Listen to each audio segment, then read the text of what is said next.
अस्सलाम वालेकुम dear students, उम्मीद है खैरियत से होंगे आप लोग। आज का हमारा जो टॉपिक है वो है importance of water, biological molecule chapter number 2 का सेकंड लेक्चर है ये। तो पानी जो है इसकी अहमियत जो है इससे इनकार तो नहीं किया जा सकता। तो बेसिक मीडियम जिसे हम कहते हैं water is the basic medium of life, ठीक है। तो हमारी बॉडी भी हम देखें तो ज़्यादा से ज़्यादा ये फ्लूइड, ये वाटर पानी के ऊपर ही ज़्यादा कॉन्सिस्टेड है। आप ब्रेन सेल देख लें, बोन सेल देख लें, आप एंजाइम्स देख लें, रिएक्शन का अगर कैटलाइजेशन आप देख लें, ये सारे का सारा कहाँ पे, ये पानी की मौजूदगी पे डिपेंड करता है। तो आज इंशाल्लाह हम पानी की कुछ प्रॉपर्टीज़ जो हैं इनको डिस्कस करेंगे आपके सामने। लेकिन प्रॉपर्टीज़ को पढ़ने से पहले कुछ पॉइंट्स हैं उनको ज़रा देखिएगा। क्योंकि water is a medium of life, ठीक है। सबसे पहले कि पानी जो है हमारी ज़िंदगी का एक बुनियादी मीडियम है। ये बुनियादी मीडियम किस तरह है, इसकी अहमियत जो है यहाँ से आप अंदाज़ा लगा सकते हैं। आप अपनी बॉडी का कोई टिश्यू देख लें, बॉडी का कोई सेल देख लें, उसके अंदर आपको वाटर का प्रोपोर्शन नज़र आएगा। आप साइटोप्लाज्म देखेंगे, वो साइटोप्लाज्म अगर एक्वस मीडिया होगा तो सेलुलर रिएक्शन जो है, मेटाबॉलिज्म जो है वो चलता हुआ आपको नज़र आएगा, वगरना मेटाबॉलिज्म भी नहीं होगा। इसी वजह से ये है आपके पास water is the basic medium of life. Then after कह रहा है कि most abundant compound of living organism. तो वाकई सही बात है कि लिविंग ऑर्गेनिज्म की बॉडी में सबसे ज़्यादा पाया जाने वाला ये एक अबंडेंटली एक कंपाउंड है। इसकी अमाउंट आप देखेंगे तो इसमें थोड़ी सी वेरिएशन मिलेगी 65% से लेके अप टू 89% तक। ऑब्जेक्टिव के लिए इसको याद रखिएगा। फिर अगर ह्यूमन टिश्यूज़ में देखें तो ह्यूमन टिश्यूज़ में बोन टिश्यू में आपको मिलेगा 20%। इंपॉर्टेंट है, इस दफ़ा ये बोर्ड के पेपर में भी MCQs आया है कि बोन टिश्यू के अंदर वाटर का प्रोपोर्शन कितना होता है, तो ये 20%। फिर ब्रेन टिश्यू में आपको क्या परसेंटेज मिलेगी, ब्रेन टिश्यू में आपको मिलेगा 85%। मोरओवर कह रहा है कि all the reactions in cells के अंदर पाए जाने वाले जितने भी रिएक्शंस हैं occur in the presence of water. तो ये तो बात वाकई ठीक है कि सेल के अंदर कोई भी रिएक्शन हो रहा है तो उस रिएक्शंस को पानी लाजमी चाहिए, पानी के बगैर वो रिएक्शन हरगिज़ नहीं होगा।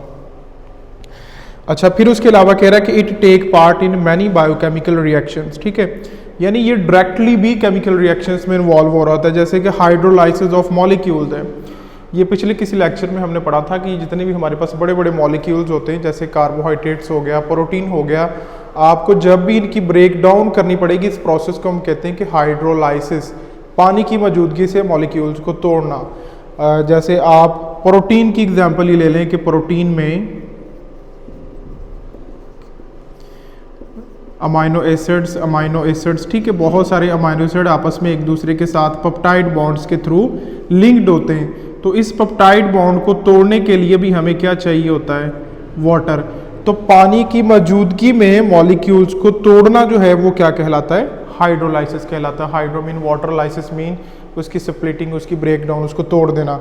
इसी तरह आप ग्लूकोज का भी केस देख सकते हैं कि ग्लूकोज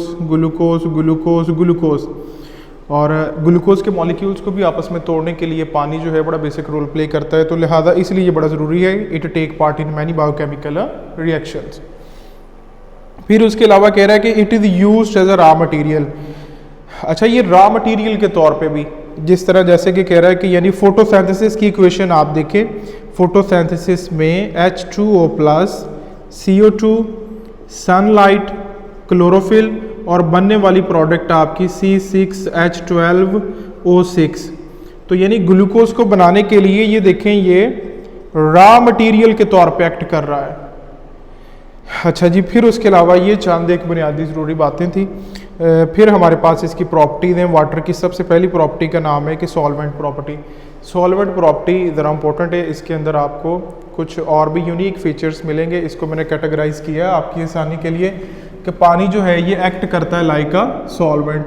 ये तो आपने सुना होगा कि water is a universal solvent, ठीक है, कि एक ऐसा सॉल्वेंट है कि ये हर सल्यूट को कहता है कि तुम खुशी खुशी मेरे में आके मिक्सर बना सकते हो, सोल्यूशन की फॉर्म में डिजॉल्व हो सकते हो। वाटर एज अ सॉल्वेंट, ठीक है, पानी सॉल्वेंट है, behave different with a different compound. अब पानी जो है डिफरेंट कंपाउंड के साथ अपना इंटरेक्शन और बिहेवियर भी आपको डिफरेंट नजर। लेकिन उससे पहले एक बात याद रखें कि water is a polar molecule. जो सबसे पहला इंटरेक्शन है वो पोलर कंपाउंड के साथ हम करवाने जा रहे हैं। अब पोलैरिटी क्या है ये थोड़ा सा आपने देखना है कि जब हम पानी को अच्छा हाइड्रोजन ऑक्सीजन ऑक्सीजन, ठीक है, ऑक्सीजन एंड के ऊपर होता है पार्शियल नेगेटिव चार्ज, ठीक है, और हाइड्रोजन के ऊपर होता है पार्शियल पॉजिटिव चार्ज। अब ये जो पार्शियल वाला केस है ना, इसका मतलब है जुज़वी, यानी ये कंप्लीटली पॉजिटिव भी नहीं है और कंप्लीट नेगेटिव भी नहीं है, इन बिटवीन केस है, इसे हम कहते हैं पोलर मॉलिक्यूल। अच्छा ये किस तरह बनता है भला पोलर? एक तो सीधी सीधी चीज़ है ना, जैसे सोडियम क्लोराइड है कि यानी सोडियम जो है ये एक अपना इलेक्ट्रॉन दे देता है क्लोरीन को, क्लोरीन के पास डेफिशिएंसी होती है ना, यानी क्लोरीन के ऊपर नेगेटिव चार्ज और सोडियम के ऊपर क्या होता है पॉजिटिव, यानी ये इनका मुस्तकिल मिजाज है। सोडियम के ऊपर क्या आता है पॉजिटिव चार्ज और क्लोरीन के ऊपर नेगेटिव चार्ज। अब यानी इनके जो चार्जेस हैं वो परमानेंट इनके पास है, जब इलेक्ट्रॉन की शिफ्टिंग हो जाएगी ना ये चार्जेस इनके मुस्तकिल मिजाजी है इनकी। अच्छा जैसे एक और भी केस है हमारे पास के HCl, ठीक है। अब देखें हाइड्रोजन के पास बेसिकली होती है इलेक्ट्रॉन की डेफिशिएंसी, ठीक है, क्लोरीन के पास।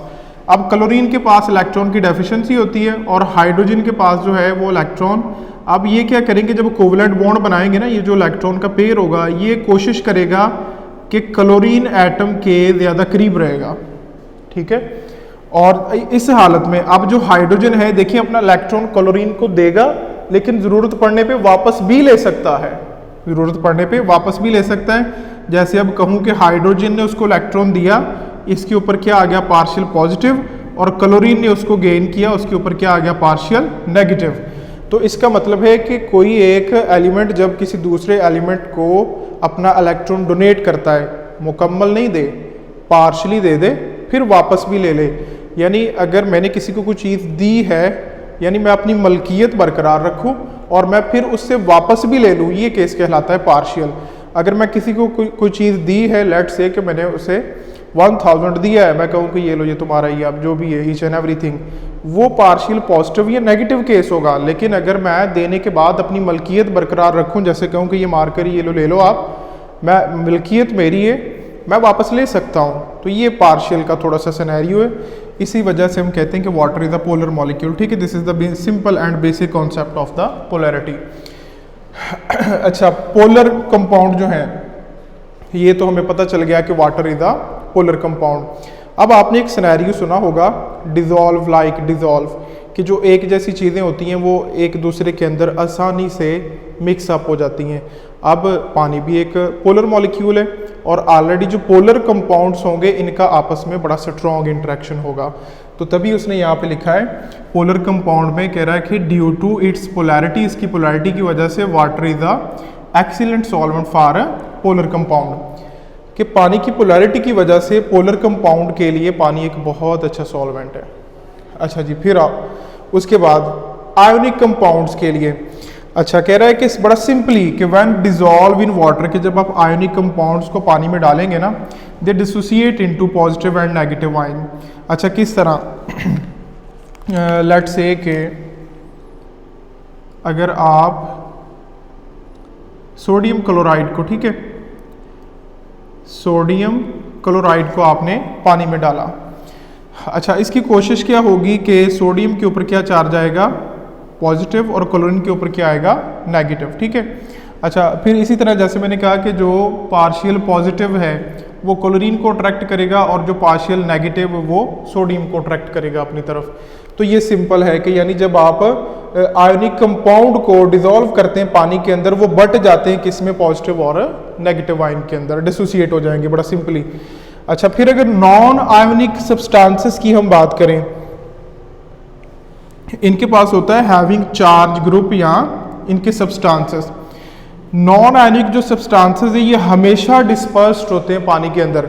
ये था डिसोलेशन, डिसॉल्व होना, ठीक है, कि जो आयोनिक थे वो डिसॉल्व हो जाते हैं, आयोनिक डिसॉल्व हो जाते हैं, लेकिन जो नॉन आयोनिक हैं ये कभी भी डिसॉल्व नहीं होते, ये हमेशा डिस्पर्स होते हैं। एक छोटी सी एग्जांपल आपके सामने रखते हैं। लेट्स से कि आपने ये कॉमन ऑब्जर्वेशन घर में कोई प्रैक्टिकल भी किया होगा।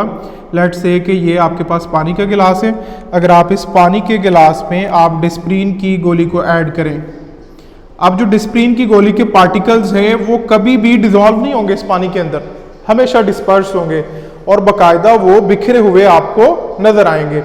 इसे हम कहते हैं डिस्पर्शन। तो ये ऑब्जेक्टिव के लिए भी याद रखिएगा कि नॉन आयोनिक सब्सटेंसेस जो हैं उनके पास चार्ज सब्सटेंसेस होते हैं, और चार्ज सब्सटेंसेस होने की वजह से वो कभी भी अच्छे से डिसॉल्व नहीं होते बल्कि डिस्पर्स हो जाते हैं।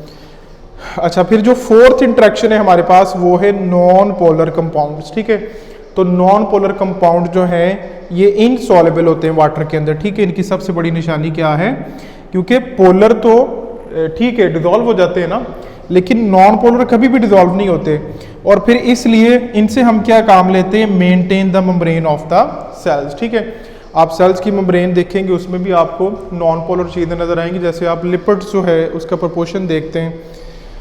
अच्छा, फिर उसके अलावा कह रहा है कि formation of compartments of the cell, यानी सेल के ऐसे हिस्से, ऐसे कंपार्टमेंट्स, ऐसे स्ट्रक्चर बनते हैं जो कि पानी में डिसॉल्व नहीं होते।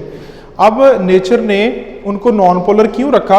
अगर नेचर उनको पोलर रख देती या सम अदर केमिकल नेचर का रख देती तो माइट पॉसिबल ऐसा था कि वो सेल ही पानी के अंदर डिसॉल्व हो जाए, क्योंकि हमारा साइटोप्लाज्म जो है वो मोस्टली एक्वस है ना, तो जितने भी केमिकल रिएक्शंस हैं वो कहाँ पे हो रहे हैं, एक्वस मीडिया में। तो अगर ये नॉन पोलर है तो इसी वजह से इसका स्ट्रक्चर मेंटेन है, अगर नॉन पोलर से हट के कुछ होता तो ये अपना स्ट्रक्चर मेंटेन नहीं रख सकता था। अच्छा, फिर सॉल्वेंट प्रॉपर्टी में एक और भी चीज़ है हमारे पास कि ये बायोकेमिकल रिएक्शंस में यूज़ होता है। अच्छा, बायोकेमिकल रिएक्शंस बड़ी सादा सी बात है, आप दुनिया जहान का कोई भी केमिकल रिएक्शन उठा के देख लें, पानी की आपको वाज़ह कंट्रीब्यूशन उसमें नज़र आएगी। यानी पानी आपने ये बल्कि बड़ा सिंपल पढ़ा है, चाहे कोई एंजाइम है, चाहे कोई केमिकल रिएक्शन है, इनको एक्वस मीडिया चाहिए, इनको पानी बेसिकली चाहिए वो रिएक्शंस को प्रोसीड होने के लिए। जैसे कह रहा है कि when in solution randomly ions and molecules are move. ठीक है, तो पानी जो है इसके पास एक बड़ी अच्छी प्रॉपर्टी है कि इसके जो मॉलिक्यूल्स है ना, इनकी मूवमेंट, पानी के मॉलिक्यूल जो है ये मूव करते हैं और इनकी मूवमेंट जो है ये बड़ा रैंडम वे में होती है। और ऐसी चीज़ जिसके दरमियान मूवमेंट हो, आप उसको बहुत अच्छे से उसका सोल्यूशन भी बना सकते हैं, उसको आप यूज़ भी कर सकते हैं, कि जैसे कह रहा है कि more favourable state to react with the other molecule. तो जिस चीज़ के मॉलिक्यूल्स में मूवमेंट ज़्यादा होगी वो 100% चांसेस होंगे कि वो किसी दूसरे मॉलिक्यूल्स के साथ रिएक्ट कर सकती है। हाँ, अब ऐसी चीज़ जिसके मॉलिक्यूल मूव ही नहीं कर रहे, आप कभी भी उससे एक्सपेक्ट नहीं कर सकते कि ये किसी दूसरे मॉलिक्यूल्स के साथ रिएक्शन करेगी। तो ये एक आइडियल स्टेट है, एक आइडियल कंडीशन है कि व्हेन इन सोल्यूशन, जब ये सोल्यूशन की फॉर्म में होते हैं, रैंडमली मूव कर रहे होते हैं और इन मॉलिक्यूल्स की मूवमेंट की वजह से ये बहुत ज़्यादा फेवरेबल स्टेट में होते हैं कि दूसरे मॉलिक्यूल्स के साथ क्या कर सकें, रिएक्ट कर सकें। अच्छा, फिर अगला पॉइंट जो है कह रहा है कि बिकॉज ऑफ दिस, इस वजह से all the reactions are occurred in the presence of water. बात ही खत्म कर दी है उसने सिंपली, कि जितने भी केमिकल रिएक्शंस हैं उनके लिए पानी जो है वो बहुत ज़्यादा इंपॉर्टेंट है। इसी तरह कह रहा है कि सेल में all the reactions catalyse bye enzyme. अब सेल के अंदर आप जितने भी केमिकल रिएक्शन देखेंगे, हर रिएक्शंस का एक बड़ा स्पेसिफिक एंजाइम होता है, और एंजाइम के बारे में तो हमने पढ़ा हुआ है कि एंजाइम को ठीक है अगर एक्वस मीडिया नहीं मिलेगा तो वो कभी भी काम नहीं कर सकता, ये लाजमी एक शर्त है। Which work in aqueous media, ठीक है जी, अगर एक्वस मीडिया होगा तो एंजाइम काम करेगा, वगरना एंजाइम आपका काम नहीं करेगा। ले जी, अगली प्रॉपर्टी हमारे पास जो है वो है आयोनाइजेशन। आयोनाइजेशन का मतलब क्या है कि किसी चीज़ का आयंस में बट जाना। अब वाटर जो है एक बड़ा सीधा सा केमिकल रिएक्शन है, बड़ा सादा सा, कि पानी का मॉलिक्यूल आयोनाइज हो जाता है। जैसे वाटर है ना, रिवर्सिबल रिएक्शन है, आपको क्या मिलेगा, H+ और OH नेगेटिव, यानी हाइड्रोजन आयन और हाइड्रो ऑक्साइड आयन। इसके दो करैक्टर लिखे, एक तो कह रहा है कि ये रिवर्सिबल रिएक्शन है, ठीक है, और रिवर्सिबल रिएक्शन के होने के साथ साथ इसका जो इक्विलिब्रियम है, इसका इक्विलिब्रियम मेंटेन है। यानी रिवर्सिबल रिएक्शन मीन कि अगर वाटर से हाइड्रोजन आयन और हाइड्रो ऑक्साइड आयन बन रहे हैं ना, आप इसको उल्ट चलाओगे तो वो दोबारा आपके पास पानी भी बन सकता है। This is reversible reaction. और इक्विलिब्रियम मेंटेन का मतलब है कि अगर आपने यहाँ पे 10 वाटर के मॉलिक्यूल यूज किए हैं ना, आगे जो आपके पास प्रोडक्ट आएगी, आप उसी प्रोडक्ट से उतनी क्वांटिटी में ही दोबारा उतनी पानी के मॉलिक्यूल बना सकते हैं। इस कंडीशन को हम कहते हैं कि इसका इक्विलिब्रियम जो है ये मेंटेन है।